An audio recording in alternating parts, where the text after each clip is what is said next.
El 22 de febrero de 2012 estaba en Canal 7 trabajando, estaba en Misla de Edición, yo soy editor periodístico hace 25 años y tenía que armar un informe para un programa de política internacional y la productora no me había dejado un guión que yo necesitaba en la isla. Porque era muy temprano, eran las 8 y pico de la mañana. Eran las 8:30 de la mañana, 8:30 voy hasta la redacción, que son 50 metros, y bueno, es la redacción de la televisión pública, es una redacción muy grande. Y yo entro y la gente corría, iba, venía, todos mis compañeros, y yo digo, ¿qué pasó? Entonces me dicen, chocaron 2 trenes en 11 y ahí me quedé helado. Porque vos sabías que Lucas podía estar... Porque me di cuenta que era la hora, o sea, lo primero que hice fue mirar mi reloj y eran las 9 menos cuarto de la mañana y me daba perfecto el horario para que Lucas viniese en esos trenes, porque Lucas entraba a las 9 de la mañana a trabajar cerca de la zona del Congreso y yo sabía que Lucas entraba a 11 en el tren que llegaba alrededor de entre 8:30 y 8:36. Y en ese momento lo empecé a llamar y su teléfono ya no me contestó. Y a los 3 minutos me subí a un taxi, me fui con la credencial de periodista que tenía, pasé todos los controles y llegué al andén número 2, al propio molinete, de frente al tren. Yo tenía el tren destrozado a 4 o 5 metros mío y el Motorman Córdoba todavía atrapado, gente que corría para todos lados, un caos total. Serían las 9 de la mañana y yo ya estaba ahí y me quedé ahí hasta las 5 de la tarde. Sin saber si Lucas estaba o vos ahí ya habías confirmado que Lucas estaba en el tren. No, yo recorría la estación, entre la cantidad de gente que había tirada en el piso de la estación tratando de encontrarlo. Me quedé horas hasta que no sacaron más heridos del tren. Vi cosas horrendas, vi gente que sacaban del tren y perdían su vida en ese momento sobre el andén. Vi pasar, que fue una de las cosas más estremecedoras que he visto en mi vida y que no me voy a olvidar nunca, en un tipo 12 del mediodía, de repente veo pasar a un padre de la estación de 11, tiene una capillita y tiene muchas iglesias alrededor. Veo pasar a un padre y veo pasar a 2 policías de bomberos con 2 rollos gigantes de bolsas mortuorias y se me heló la sangre porque hasta ese momento yo estaba desconectado del mundo y no caía en la posibilidad de que ahí pudiese haber muerto gente. Sí, porque no veía para mucho más atrás, porque estaba de frente al tren, pero no veía lo que había pasado entre el 1 y el 2 y entre el 3 y el 4.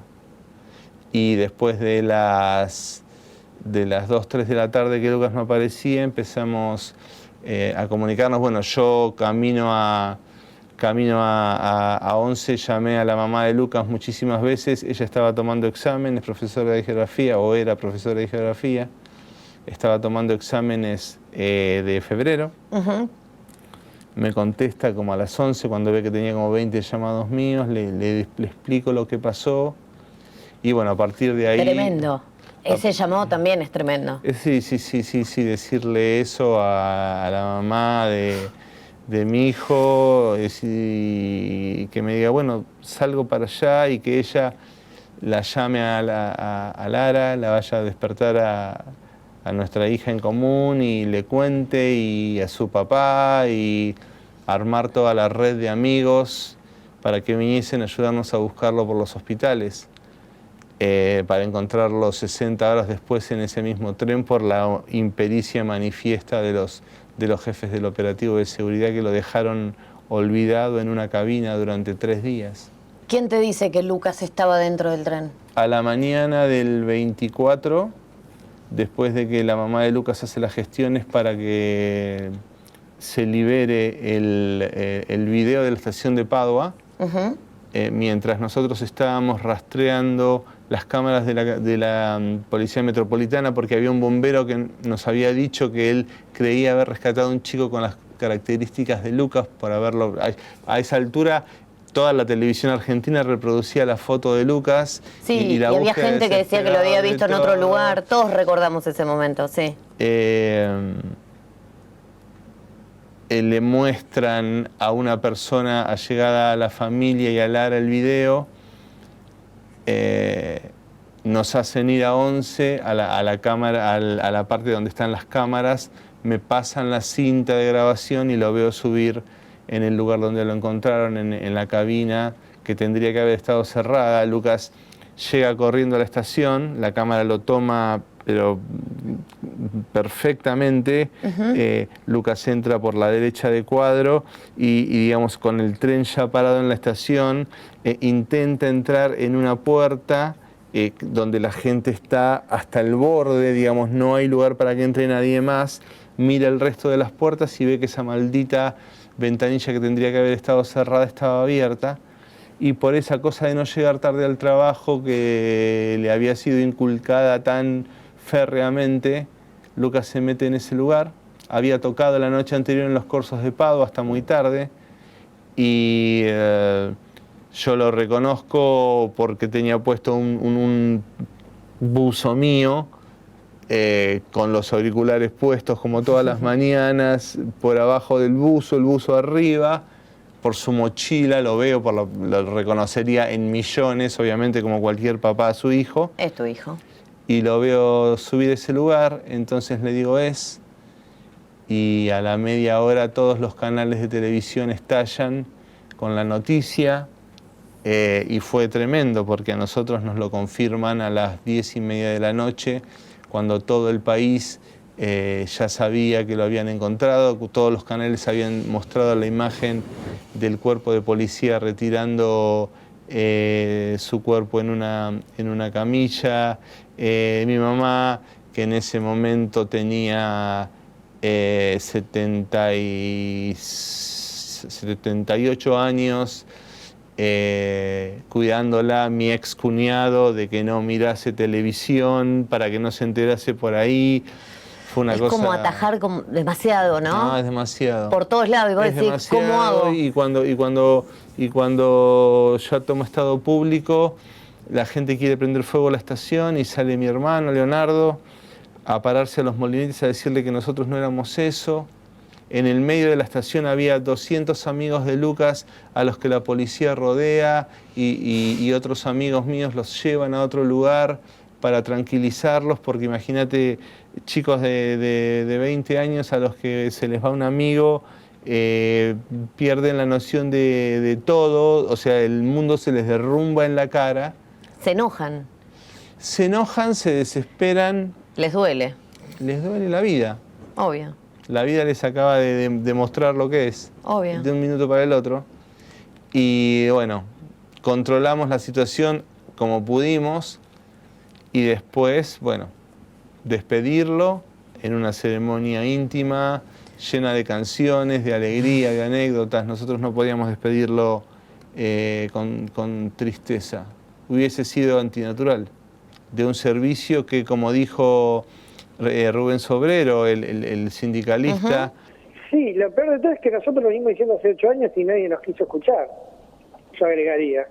Porque nosotros hace 8 años que venimos denunciando que esto podía pasar, pero no solamente en declaraciones, sino también en denuncias realizadas a la CNRT, a la Secretaría de Transporte, y nunca fuimos escuchados por nadie. Era un cromañón ferroviario el Sarmiento y todo el mundo lo sabía.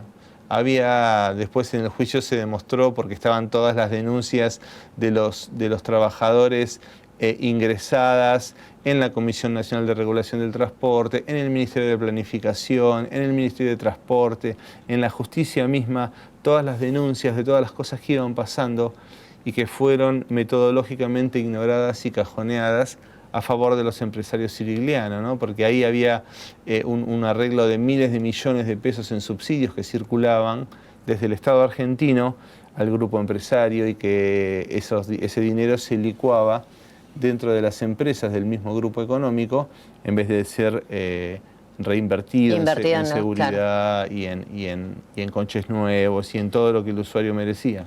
Claro, por eso, tu ojo periodístico, digamos, te hizo ver enseguida que esto no había sido un accidente. ¿No es lo mismo perder un familiar en un accidente que...? De una tragedia previsible y una masacre como la de Once. Sí, que lo hayan matado, básicamente. Sí, para todos nos fue muy claro, porque todos los familiares, digamos, de las víctimas y los heridos, todos habíamos sido o éramos usuarios del Sarmiento. Claro, obvio. O sea, una de las integrantes del grupo, Norma Barrientos, iba con su hija al médico ese día y en Caballito se desocupa un asiento y Karina le dice a la mamá, mamá, sentate, y Karina estaba muy enferma y iba a cumplir 15 años y ella quería llegar a su cumpleaños de 15 en el mejor estado posible. Y Norma le dice a Cari, no, sentate vos. Cari murió y Norma sobrevivió y es uno de los ejemplos más grandes de lucha que tenemos. Ella vio morir a su hija a 40 centímetros de ella, en el lugar en el que ella pudo estar. O sea, eso es el ejemplo más claro de que los familiares todos habíamos sido o éramos usuarios del Sarmiento. Entonces para nosotros era natural que una masacre así hubiese ocurrido porque, como se había denunciado tantas veces, había solo que ponerle fecha si es que las autoridades no se hubiesen escuchado, eso no hubiese pasado, definitivamente. Uno piensa el dolor de perder y además cuando se dan cuenta que no fue un accidente, ¿a quién le tengo que ir a pedir justicia? Y era meterse con el propio Estado. O sea, hablamos de Debido, hablamos de uno de los ministros más importantes de la época kirchnerista. Fue una reacción instintiva la de los familiares. O sea, nos unimos, a los pocos días ya tuvimos la primera reunión. No nos conocíamos, obviamente no nos conocíamos. Claro. Nos llamábamos por el nombre del familiar fallecido, ¿se entiende? O sea, yo era el papá de Lucas, no era Paolo. Como en el cole. Como en el cole de los chicos, viste que vos no sos papá de alguien. Bueno, es así, es exactamente así, hasta que nos aprendimos los nombres porque éramos mucha gente sin saber qué hacer. Claro.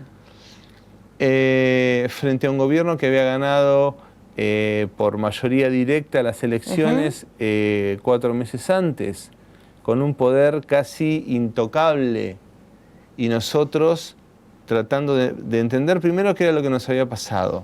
No solo nos arrasó a nosotros, arrasó a un tipo de política, política partidaria, a un tipo de política de servicios, a un tipo de política de cuidado del ciudadano, y a un tipo de política de enfrentar las masacres. Porque ¿qué hacemos nosotros? Nosotros decimos, yo no sé cómo votaste vos, ni me interesa. Y yo no sé de dónde venís vos, ni me interesa. ¿Vos qué podés aportar? Y yo, mira, hace 25 años que trabajo en los medios, conozco a medio mundo.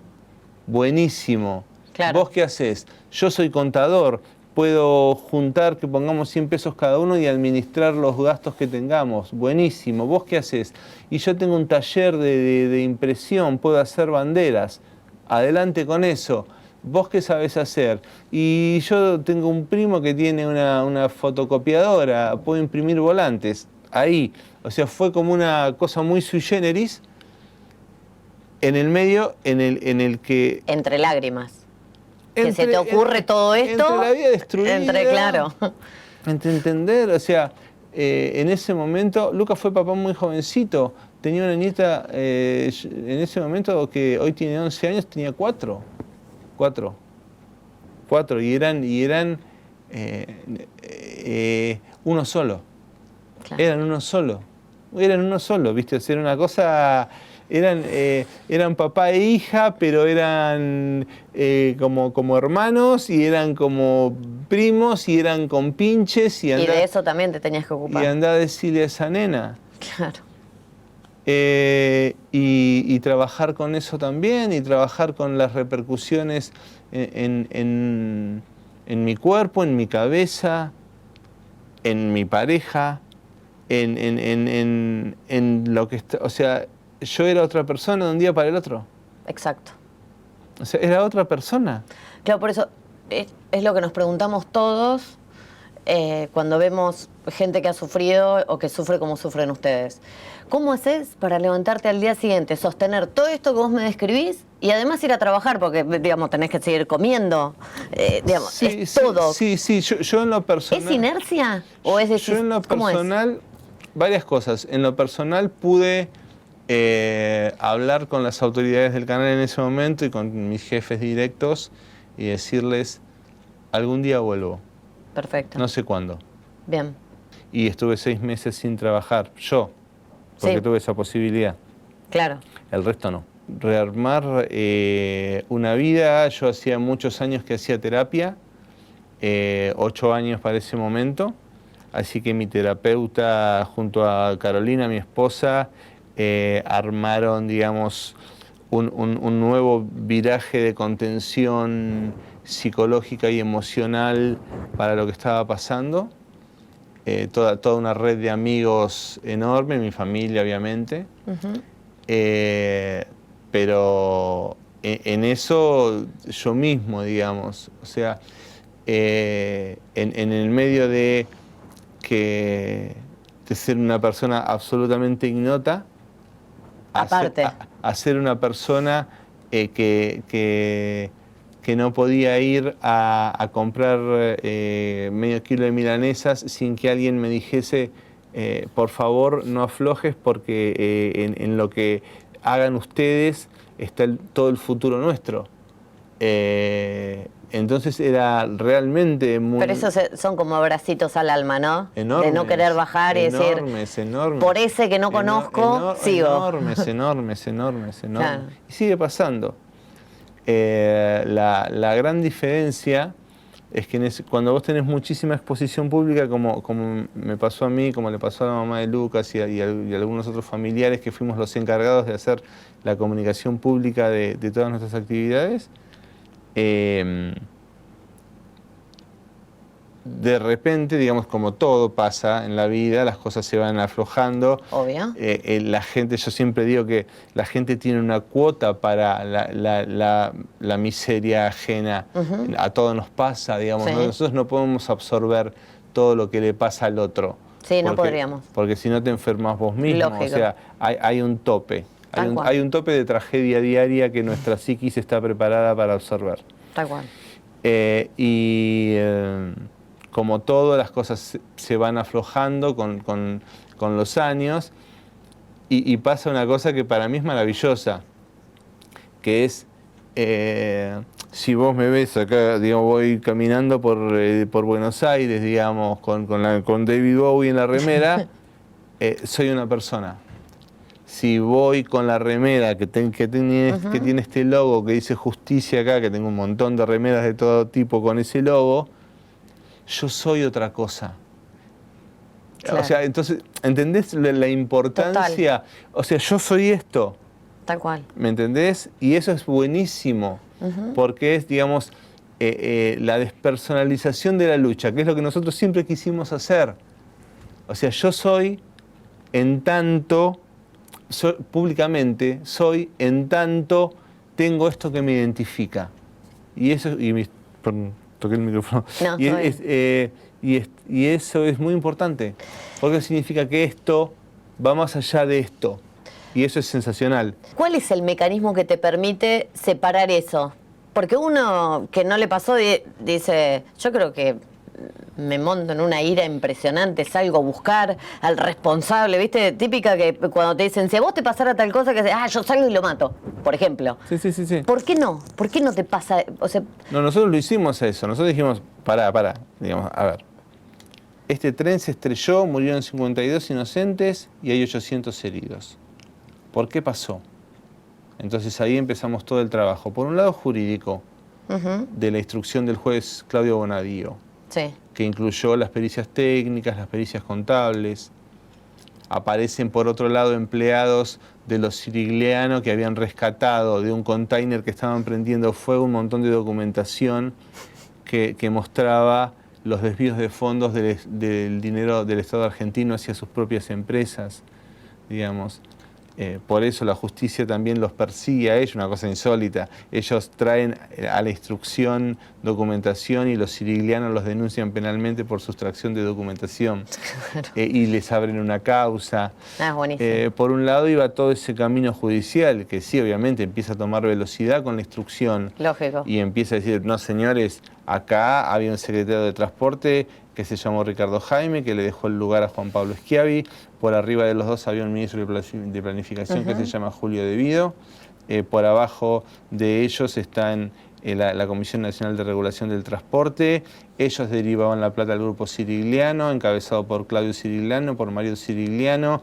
De ahí se desprende TVA, se desprenden Cometrans, se desprenden las empresas de todo el grupo Sirigliano, y ahí se abre, digamos, y se arma toda la investigación, por un lado, del estado del tren, que se demuestra claramente que estaba a desguace, directamente a desguace, no tendría que haber estado sobre las vías.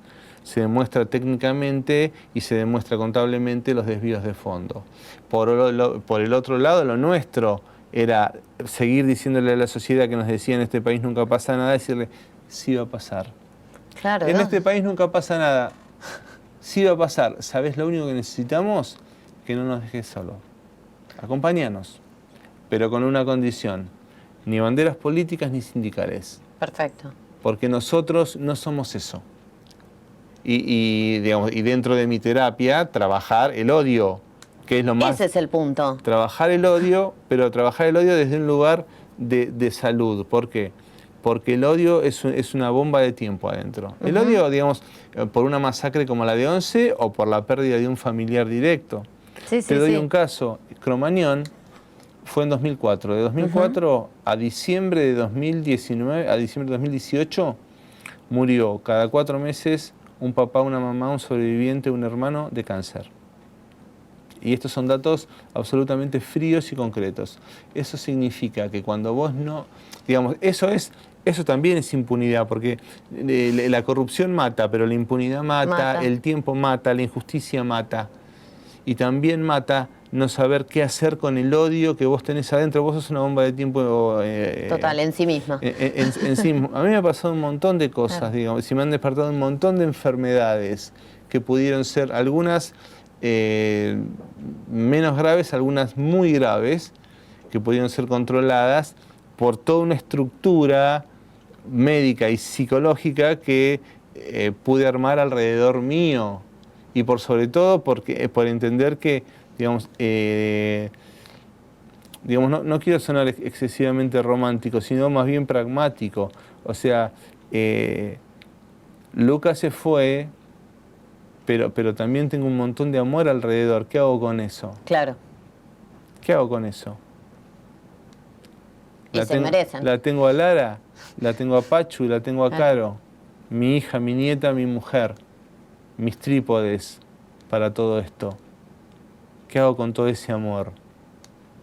¿Y qué hago con el amor que siento por Lucas? Que hoy siento por Lucas, digamos. Yo siento un amor eterno por mi hijo, digamos. Eso no ha pasado. Es tu hijo.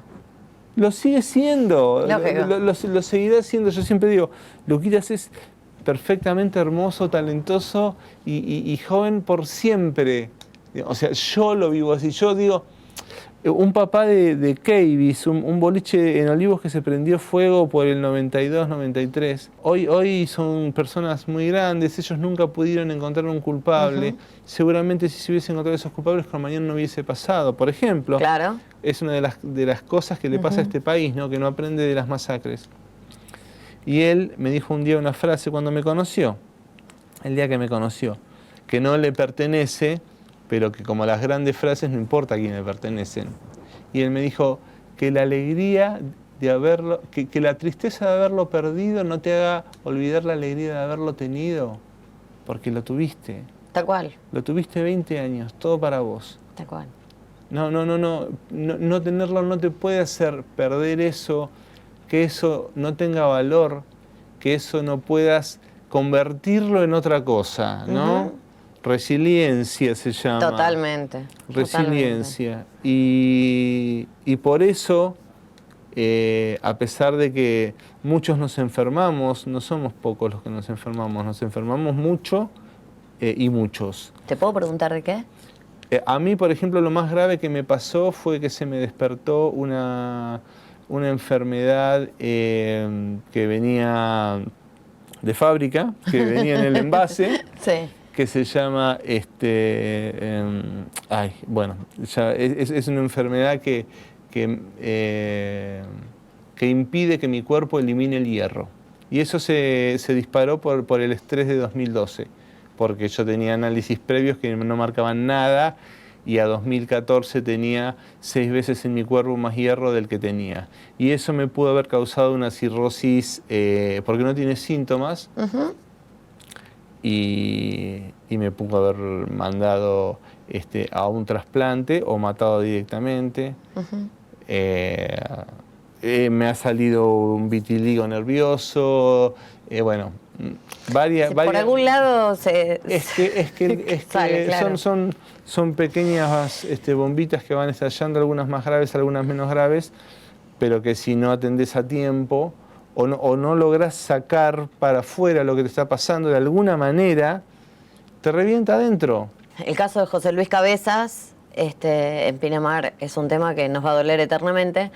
Y el año pasado, hablando con Gladys, con su hermana, conversábamos esto de cuando uno atraviesa por una situación que es así tan terrible y tan injusta y que tiene que ver con lo penal, uno no cuenta con el dinero suficiente muchas veces para pagar el abogado penalista, digamos. Cuando pasa una cosa así, no hay nadie que venga y te diga, bueno, toma, mira, este es el paquete de plata que vas a necesitar para poder defenderte o para poder defender. No, ahí viene ¿Cómo hicieron? Este es el paquete de plata que necesitas para que yo te defienda. Tal cual, exacto. ¿Y qué hicieron? Porque esto también, más allá de todo lo que relatamos hasta ahora, esto también es una preocupación. Yo tengo un hermano que se llama Leonardo, con el que nos llevamos 14 meses y fuimos con pinches desde que tengo uso de razón, y lo seguimos siendo. Yo tengo 52, él tiene 51 y seguimos siendo igual que cuando teníamos 7 y 8, pero con canas y con experiencia y con una vida vivida, pero igual de con pinches. Y Leo era abogado civil, un gran abogado civil, El día que yo voy a reconocer a Lucas a la morgue, yo lo reconozco, yo le pido a las personas que me muestren de chiquito, era muy travieso y yo muy inexperto, y le había producido una quemadura en la mano, que nunca se le había ido. Entonces yo le dije a la persona, digo, yo no quiero verlo, si yo estuve cantando con él anteayer. No quiero verlo, no necesito verlo. Mi Lucas es ese, no es este. Mostrame la mano derecha nada más.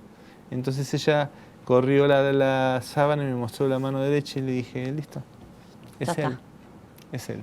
Y Leo ese día le juró a Lucas que iba a mandar en cana a todos los responsables de eso. Y cumplió. Aprendió de derecho penal batallando contra los estudios más importantes de la Argentina, pero cuando yo te digo más importantes de la Argentina no te estoy mintiendo. Te estoy hablando de defensores de genocidas, de defensores de empresarios de altísimo nivel, de grupos económicos de los más importantes del país. Sí, pues luchó contra la corrupción política de nuestro país. Un abogado, como vos decís, buenísimo, pero digamos, sin esta experiencia. Leo no tenía experiencia en derecho penal y se sumergió en eso porque a Leo le fue la vida, digamos. Claro. Lucas conmigo compartía muchísimo de su música. Lucas era un gran músico y un gran poeta, muy joven, un atrevido, un caradura, y un pibe con un talento que me sorprendía todos los días. Y a su tío, que también es músico, nosotros somos todos familias de músicos, iba y le decía, tío, mira este tema, y se lo mostraba y Leo se babeaba, y era su sobrino músico y con quien también era muy compinche. Entonces a Leo le arrancaron un pedazo de su corazón también ese día. Entonces ahí no te importa nada. Ahí no hay límites. Ahí no hay límites. Ahí no hay límites y Leo se puso sobre la espalda con muy poquitos abogados que lo ayudaban, pero Leo era cabeza de querella. Una de las querellas, porque el resto de las querellas se fueron dando vuelta en el medio del juicio, y claro, culpando solo al motorman y olvidándose de los funcionarios por esas casualidades de la vida, y nosotros sosteniéndolo a él con un peso enorme y con una responsabilidad tremenda, y Leo logra las condenas de 2015 y Leo logra a fin de 2018 la condena de Julio de Vido, ¿no? O sea, un hecho histórico, la primera vez que funcionarios de ese rango son culpados.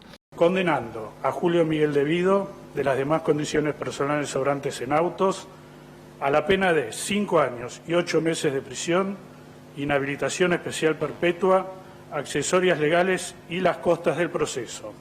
Y están presos después de años de esperar que la Cámara de Casación confirme esas condenas, que fue tremendo también para nosotros. Vos no te olvides que, digamos, o sea, yo me siento un tipo bendecido por la vida, más allá de cuestiones de creencias religiosas. Yo tengo una mujer que me cuida, una hija que me cuida, tengo muchos amigos, tengo una nieta, tengo 2 ahora, porque Lara fue mamá hace poquito, tengo un trabajo, tengo una formación que he podido tener, que mis viejos me han podido dar, pero hay un montón de heridos y de familiares de fallecidos que han perdido su sostén de familia. Hay personas que no han podido volver a trabajar de lo que trabajaban, con sus manos, con sus piernas. Sí, claro. Oficios tan nobles, ¿no? Lógico. Como la construcción, como tantos otros que necesitan de un cuerpo entero, de un cuerpo fuerte, de una psiqui fuerte. Han perdido todo eso y han quedado en la nada. ¿Y eso cómo se resuelve? No se resuelve con debido preso. No, con dignidad. Vos sabés que con dignidad. Con dignidad. Nosotros hemos recibido del gobierno de Cristina Fernández de Kirchner algunas cositas muy puntuales, muy sesgadas, muy chiquitas, y en algunos casos hasta han recibido cartas documento cuando ha habido algún subsidio para que rindiesen el subsidio que se les había dado y que era gente que lo había usado para enterrar a su hija, por ejemplo.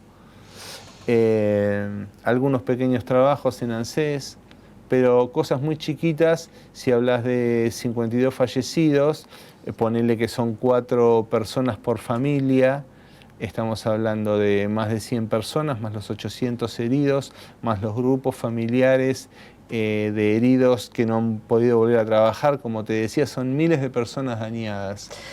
Nadie se sentó en ningún escritorio a negociar del grupo nuestro. Ha habido sí familiares que llegaron a acuerdos extrajudiciales y que son absolutamente dignos también. Ninguno que haya formado parte de nuestro grupo, porque imagínate que había muchos fallecidos que eran hermanos de países limítrofes, entonces sus familias vinieron, arreglaron con su aseguradora extrajudicialmente. Hablamos de plata. Hablamos de plata. Cerraron un número. Cerraron un número, llevaron el cuerpo de su familiar al país de origen y dieron por terminada la historia. Eso también es entendible. Sí, y cada uno lógico. hace lo que puede, digamos. Acá no hay reglas. Nadie puede juzgar a nadie. Pero claro. no, para nada, acá no hay reglas. Acá cada uno hace lo que puede y ha hecho lo que ha podido. La verdad es que nosotros no hemos recibido ninguna ayuda integral, ni ningún seguimiento psicológico, ni ninguna respuesta civil. Estamos como fue ese día. ¿Alguna vez recibiste un llamado de alguien para decir paren con esto? ¿O... No paren con esto, no paren con esto. Yo recibí en 2012 un llamado de Oscar Parrilli una mañana y me dice: la presidenta quiere verte, a vos y a tu ex esposa. Yo le dije: no vamos a ir a ningún lado, porque su ministra Nilda Garré responsabilizó a mi hijo de su propia muerte, no tengo nada que hablar con nadie. Lógico. ¿Y no fuiste? Yo no fui. La mamá de Lucas no fue y otros familiares sí fueron y salieron peor de lo que entraron, más abandonados, más tristes, más desolados. pero más dignos y más enteros. Entonces, bueno, esperemos que en algún momento el Estado argentino, porque esto no tiene que ver con signos políticos. Nosotros, de hecho, no hacemos actividad política, nosotros decimos lo que se nos antoja decir porque no estamos casados con nadie. Y el Estado nos debe una respuesta. Nos debe una respuesta. Yo perdí a un hijo de 20 años con una hija de 4 en ese momento, y esa hija necesita una respuesta del Estado porque perdió a quien era su sostén, que era su papá. Totalmente. Y hay otros hijos que han perdido a su papá, y hay mujeres que han perdido a sus maridos, y hay maridos que han perdido a sus mujeres, y hay hermanos que han perdido a sus hermanas, y hay hermanas que han perdido a sus hermanos, y todos nos merecemos una respuesta, no solo judicial, sino civil, porque es un derecho, además, absolutamente constitucional. ¿Y eso cómo va? Esa instancia. Eso, bueno. Porque tu nieta necesita plata para seguir comiendo todos los días, como le generaba a tu hijo. O sea, vamos a la práctica, digamos, es así. Es así. Entonces, es así. ¿Y quién? Es así. Digamos? Y es el Estado argentino. El Estado argentino que debe asumir las deudas que tiene con sus ciudadanos como tal. Muchas veces quienes nos mandan creen eso, cuando en realidad es al revés. O sea, vos estás dándole un voto de confianza a X persona para que haga lo mejor para vos y tu comunidad. Lógico. No es al revés. Lógico. Vos no le estás diciendo al que votás, hacé lo que quieras, que yo te banco. No es así, es completamente al revés. Lógico. La realidad es que esperamos que, porque tengo que hablar de este gobierno, porque es el que está mandando en este momento, nos dé una respuesta. No el gobierno, el Estado, porque sería injusto decir el gobierno. Te diría el Estado argentino, los poderes legislativo, ejecutivo y judicial. Sería injusto cargar sobre uno de ellos. ¿Y hasta cuándo van a tener que esperar esto? Porque estamos a nada de 7 años. Ojalá que sea muy pronto. Pero vos o sea, tu hermano, ¿qué te dice? ¿Lo visualiza como que esto...? Los tiempos de la justicia de este país son absolutamente inasibles. Puede haber resoluciones, cuando los poderes quieren dar respuestas pueden. Claro. Lo sabemos, en un montón de situaciones. Son cuestiones de decisión política muchas veces y resolución judicial otras. Esperemos que sea pronto. Porque sinceramente, si algo no se podrá decir de este grupo es que ha perdido la dignidad. Nunca. ¿Qué va a pasar con este grupo? Digamos, la parte, ya están presos los que tienen que estar presos, falta lo de casación y demás, pero digamos, estamos ahí. ¿Qué va a pasar con este grupo después? Después de que se termine la instancia penal, se termina la instancia civil y después... Es que ya somos familia. O sea... ¿Pero colaboran con otra gente, con otras personas que la pasan mal? El caso de Lara San Juan nos puso otra vez en un lugar del que, como en la película esa de hace muchos años que se llama Cadena de Favores, vos recibís algo para después derivarlo. Cuando pasó lo de Lara San Juan no podíamos hacer nada nosotros. Sí, claro. Más que ir y dar un abrazo y decir, acá estamos, te cuento lo que me pasó a mí, vos podés hacerlo de otra manera, pero te cuento lo que te va a pasar. A mí me pasó una cosa muy hermosa, que no tiene que ver con una tragedia social, sino con una tragedia personal. Por medio del programa de Andy Kuznetsov, yo conocí a Marcos Milinkovic, el voleibolista, una estrella mundial del vóley. O sea, está dentro de los mejores jugadores del vóley de la historia del mundo. Marcos perdió a su hijo, que casualmente se llamaba Luka, en Croacia hace unos años, de una manera también intempestiva. Él tuvo un problema mientras estaba remando y lo perdió. Y se quedó sin él. Y yo lo escuché a Marcos con Andy, llamé a la producción de Andy, a quien conozco por todo esto, y le dije, pasame el teléfono de Marcos o te mando este mensaje y decirle a Marcos si quiere hablar conmigo. Entonces a los 10 minutos me llamó Marcos y me dijo, claro que quiero hablar con vos, chabón. Claro claro que quiero. Obvio. Nos encontramos en un lugar, nos dimos un abrazo muy grande, yo me estiré un poco porque Marcos me lleva Sí, como, gigante, como claro. 40 centímetros. Sí. Hoy Marcos está en Emiratos Árabes, pero seguimos hablando, porque yo le dije, Marcos estaba muy desorientado, no sabía qué hacer con su vida. Y lógico. Y yo sentí que podía decirle, te va a pasar esto y esto. Después vos sabrás cómo manejarlo, pero es lo que te va a ir pasando. Te cuento qué es lo que te pasa ahora. ¿Viste? Te pones tipo medium, porque digamos, o sea, ahora te está pasando tal cosa. Es que yo ya recorrí todo esto, entonces ayudarlo. Pero claro. de papá a papá, una Tal cual. charla así. También nos pasó con el Ara San Juan, con los familiares del Ara San Juan, y con otro montón de, qué sé yo, mamás víctimas de gatillo fácil, que, como te decía, me han visto con la remera y me han abrazado y llorando y diciéndome si él no estaba haciendo lo que debía, tenía que estar preso, no muerto. Y se te caen las lágrimas porque decís, y tiene razón. Lógico. Y tiene razón. Y me muestran la foto y me dice, tenía 17 años, estaba haciendo lo que no era lo que no correspondía. Me lo hubiesen detenido, no me lo hubiesen matado y dejado tirado en un pajonal en el fondo de Merlo, en el fondo de Moreno, en el fondo de Lomas de Zamora. Y lo único que podés decirle es, no te rindas y seguí buscando justicia por esto, porque no hay otra salida. Viste, las víctimas en este país hemos tomado lugares tremendos.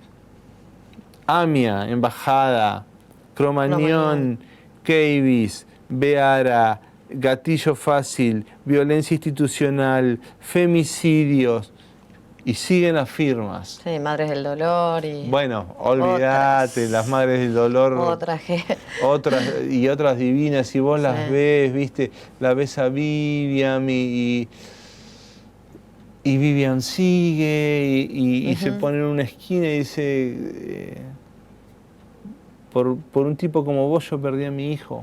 Claro. ¿Vos tenés hijos? Sí. Bueno, fíjate, porque un día puede cruzar tu hijo y puede venir uno, como vos acabás de cruzar el semáforo en rojo y matártelo. Vivian hace esas cosas. Claro, es buenísimo, claro. ¿Entendés? O encontrarte personas con un corazón, viste, más grande que todo Pinamar, como Juan Carr, como Juan José claro. Campanella, como Ernesto Tenenbaum, Fernando Bravo, Rubén Estela, Celeste Carballo, Leo García, tipos que nos han acercado se han acercado para darnos una vez y decir, mira, yo lo único que, como me decía Leo, yo canto canciones, pero no tienen que ver no soy Víctor Heredia. Claro, tal cual. Y Leo lloraba porque me decía, pero yo viajé en el Sarmiento desde que tengo 13 años. Le digo, entonces no me tenés nada que explicar. Claro. Ven y cantá la canción que quieras cantar, no importa. Y Celeste vive en Moreno y lo mismo. Y Juan José lo vio y Ernesto lo vio. Y son todos tipos que más allá de su profesión, son personas que se han acercado a nosotros a brindarnos desde su lugar lo que podían y han hecho posible que al día de hoy la Argentina haya entendido que lo que nos pasó a nosotros le puede haber pasado a cualquiera en cualquier lugar del país. Mario Masachesi dijo, Lucas parió un padre. Sí, me acuerdo de ese día. Es tremendo. Esa frase es tremenda. Sí, a Mario también lo quiero mucho porque además es vecino mío. Porque es tu esencia es esta, digamos, más allá de lo que te pasó, pero digamos, tu vida cambió para esto. Entonces, de verdad que Lucas parió un padre. Me acuerdo el momento, íbamos a hacer un acto en 11 y Mario me venía persiguiendo y me agarra en la estación de 11 y me agarra así, Mario es bastante más grandote que yo también, y me agarra así, viste, para que no me vaya, y me dice, ¿Lucas parió un padre? Y le dije, sí. Claro. Si yo no era esto. Sí, claro, tal cual, tal cual. Yo no era esto, pero yo no era esto no solamente socialmente. Yo no era esto de acá, yo no era esto de acá. Yo era mucho más débil emocionalmente. Yo era no tenía el manejo. Bueno, me han pasado un montón de cosas que serían larguísimas de explicar. La posibilidad de hablar públicamente ante decenas de miles de personas sin que me tiemble la voz, sabiendo que tengo atrás un colectivo que me sostiene así, viste, para que no me caiga, que son todos los familiares de Once y toda la sociedad que nos ha acompañado. Y claro que sí, claro, parió otra clase de padre, el que yo creo que, digamos, el que tuvo mientras estuvo físicamente, había cosas que él adoraba y hay cosas como cualquier hijo de su padre con el que se peleaba tremendamente. Y después, sí, me hizo esto que soy hoy. Está bueno esto de pensar no tenemos límites, ¿no? Uno piensa, esto no lo voy a poder hacer, pero sí se puede. Aprender de los hijos creo que es lo más maravilloso. Mira, la verdad que yo no sé si mi viejo aprendió algo de mí. Yo perdí a mi viejo en el 95, era bastante joven, yo tenía 28 años y me hubiese gustado tenerlo mucho tiempo más. Y yo aprendí mucho de Lucas en su momento. Aprendí mucho de Lucas después, porque después me empezaron a aparecer las historias que yo no conocía. Sí, claro. La que me contaban los amigos, claro. la del chimo de la calle, la del chimo artista, viste, 18 años, viste, estaba en mi casa en San Antonio de Padua, cuando vivía en San Antonio de Padua, digamos, y ahí cocinándolo, y dice, che, pa, hice un tema. Lucas componía a cualquier hora todo el tiempo, entonces ¿te lo toco? Obvio.